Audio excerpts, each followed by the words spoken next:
Hello everyone, welcome back. Today's video we're going to try to answer some questions that I get pretty regularly, and we're going to talk a little bit about how we schedule our crops throughout the year.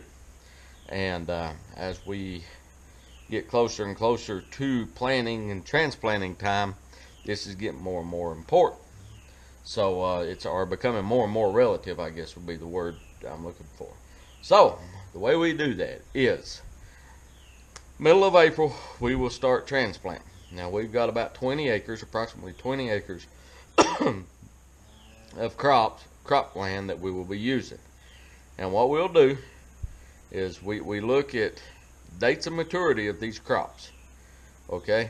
And what we don't want to be transplanting or planting, getting ground ready, that whole process of too much at one time, because the way I am, being a part-time farmer working, I just cannot handle that much. So what I do, I break it up.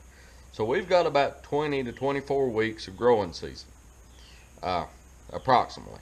So what I'm going to try to do is I'll start mid-April and knock out two acres.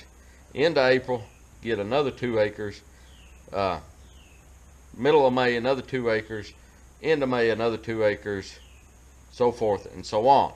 So what'll happen is, the way we do this, we'll start transplanting. So if we start in the middle of April, we'll start transplanting. Alright, for the next 4 to 6 weeks, I will be prepping ground, getting it ready, and transplanting more crops. I will also be spraying or doing anything that needs to be done to the first crop. Okay? Now, after that 4 to 6 weeks, depending upon the crop and how long it takes it to mature, then I'll start harvesting. So there will be a period there in June and July where I will be prepping ground, transplanting or seeding. I will be maintaining the fields and the crops in the field, and I'll be harvesting. But ideally, we'll be taking, we try to build a 2-week buffer. So if this crop's supposed to be ready, say mid-May, we want to be able to pick that crop the week of May 15th, and the next following week do like a cleanup, okay? So that we maintain constant supply of product, but we're not overwhelmed at any certain time. Now, with all that being said, if I agree to fill an order at a certain time of year of a certain number, then we may put a large block in at one time. But what we'll do is widen out that buffer. Instead of 2 weeks, it may be 3 or 4 weeks, and we'll shoot for the center of that and then do whatever.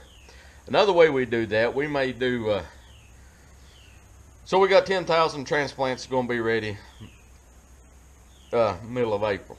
Say we may do 5,000 of one variety and 5,000 of another variety. That one's a little longer maturing than the other.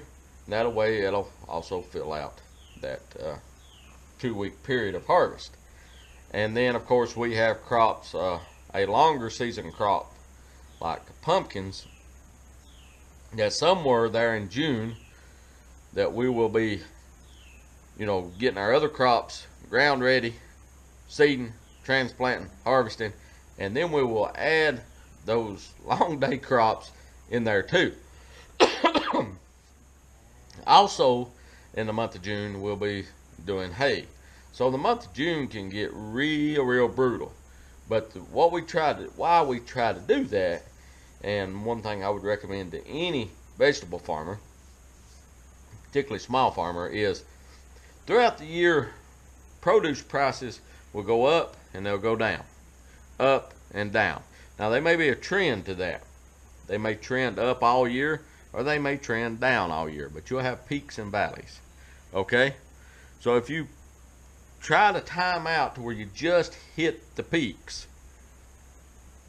it can get difficult. Where if you try to get the average throughout the whole year, you'll sell some low, some high. If you try to get the average, it usually works out. Now, with that being said, there's certain crops that do really good at certain times of year. For instance, jack-o'-lantern pumpkins. You want your jack-o'-lanterns mature, harvested and sold before October 31st. Because on November the 1st, jack-o'-lantern pumpkins are now hog feed. You can't sell them. So there is things like that. Independence Day picnics, 4th of July picnics, you know, there's certain things that people want for those. So if you try to target to get a crop in that week preceding 4th of July, you know, that can be a good thing. Same with Labor Day or Memorial Day, depending on where you're at. If you know something's coming, you know, and once again, depending on where you're at, if you can provide something the week before Thanksgiving, you know, when people are eating, that's a good way to do it. So, but that's how we schedule our crops. So what happens is, if the weather starts pushing one back, we'll start doubling up, and then you've got more to do, and it slows you down getting the follow-up crops in the ground, and it turns into a pretty difficult situation.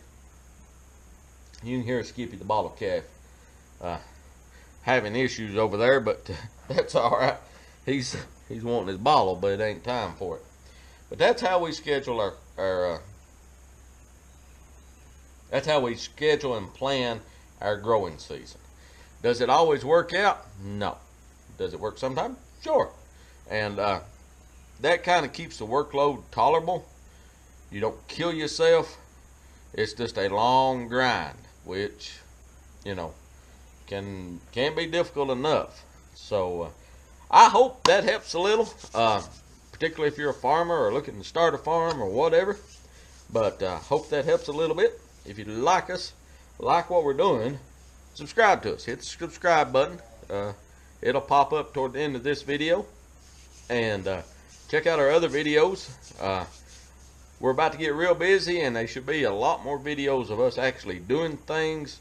And I'm going to try my best this year to give good detailed information.